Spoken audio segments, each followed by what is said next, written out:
Welcome back to Fiat Daily, the show where we know real money does not grow on trees. But I thought it was made from paper. I said be quiet! Now where was I? Fiat! Precious Fiat! I can't see. I must have ascended humanity. All I can see now is money. I'm going for a swim.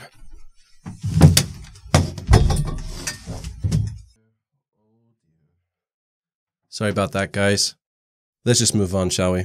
Having a look at the market today, we can see that Bitcoin is steady above 4,300, while Bitcoin Cash has been falling slightly over the past couple days, down to 625 now, while Dash had seen some pretty big growth in the last 24 hours, again driven by the Korean markets primarily. Litecoin is still above $50, which is very nice to see.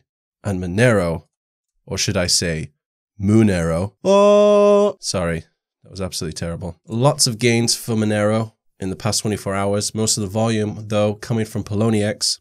I think what people are doing is estimating that there will be a price increase once Monero hits the Korean exchanges. Whether that's a good bet is anyone's guess at the moment. Whether or not you feel Monero is worth this price, well, it's kind of not for you and I to decide, right? People will decide what the price is. The market talks, money talks. But in the next 1 to 3 months, we can expect faster syncing times as a development, multi-sig and hardware wallets, as well as mobile wallets. Looking at some of the other coins, BitConnect has recovered quite a large amount from yesterday, and Lisk continues on its rampage from one corner here to the next. Now, why is Lisk growing so quickly?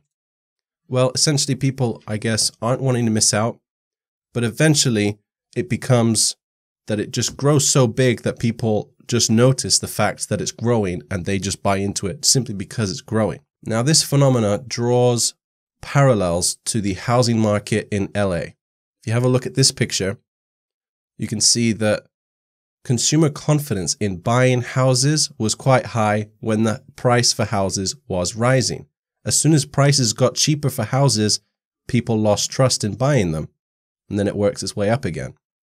Seems a bit weird, right? You'd think you'd want to buy a cheap house or get the best price for your house, but that's the way the market works. But Lisk does have a big SDK release coming up, as well as a rebrand, so positivity on their end. Some very good growth in the last 24 hours for quite a few coins, such as Steam, Augur, Decred. Pivx has grown a lot. Now, Pivx, if you have a look at this chart, this is one of the craziest rides to be on, up and down, up and down. Now, Pivx is a straight up cryptocurrency, but they do have some interesting features such as dynamic block sizes where they're as big as they need to be. But are we seeing an oversaturation of cryptos? At least for value transfers, there is some serious competition for Pivx. Now, I know you guys would like me to tell you the coin before it has these huge gains, right? I'd like to know as well. And while I'm not a financial advisor, this is not financial advice, purely my opinion. If I was to click on the change in the last 24 hours, we can see some of the coins with the biggest losses. And if you believe in some of these projects, essentially these losses look like sale signs. We talked about Rialto yesterday.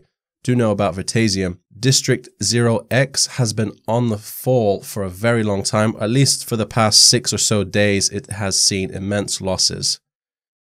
And while it is a pretty far out there idea, I think one of the biggest things it struggles with at the moment is lack of consumer understanding. People are buying the coin, not really knowing what the coins are for. But Crypto Daily, you might say, you handsome fellow.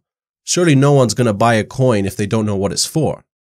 But the answer to that is yes, and I think it happens a lot. If we have a look at their Reddit, someone posted that they've read the site, they've read the white paper, news articles, but they still don't get it. Can you please explain to me what I've bought? And there's some nice people that try to explain. Very simply though, it's a platform sort of like a decentralized. Do you know what? I'm going to need to take a few takes of this. Okay, so it's like WordPress for developing websites, except it's done on their platform and their decentralized marketplaces owners of the coin have a say or voting rights on what project is next released or created. For example, one of the ones that was ETHLance, a website, decentralized network where you eventually it'll load, trust me, where you can become a freelancer or you can employ others who are freelancing and pay them in Ether with 0% transaction fees. Which sounds nice, but the coin has been falling for a while. Will it continue to go lower? Who knows? But I do think that people need to know very simply how the coin has value before they're really prepared to hold on to the coin when it starts to come down slightly. So these things, just as we showed in the previous picture, when things keep going higher, more sales come in. As things keep going lower, more sells come in. Now, let me tell you guys of an ICO that I've recently invested in. I think you guys would like to know what I'm doing with my free time, what investments am I making. I do get a few questions about it. Essentially, I like to hold on to a lot of coins. I'm getting, do you know when you've had a run of success, when you've picked 5 or 6, 7 coins that were really cheap and then have done really well? I kind of want to continue doing that. At least personally, I struggle to buy the well-established coins. A few exceptions such as Lisk and OMG, Neo. But mostly I struggle to pay for the ones that have maybe filled out on their price already. And I'm trying to find the next thing to make money with. Now, I made a video previously about why I like ICOs, why I invest in them. But if you don't like ICOs, then fair play to you. I can understand where you're coming from. Potentially my risk factor or risk appetite is different to yours, but I can't knock anyone's hustle. Personally, I try and think of it objectively. If I invest in 5 ICOs and 4 of them don't do well and 1 of them takes off, then my gains would have far outstripped my losses. But ideally, you pick 5 winners, right? Now, one of the first things I look for in ICO is trust. I need to know that the company is who they say they are, because there's a lot of ICOs out there that have no intention of ever delivering on their roadmap and are just in it for a quick cash grab. And that's why I don't feel that OnG Social is one of those companies.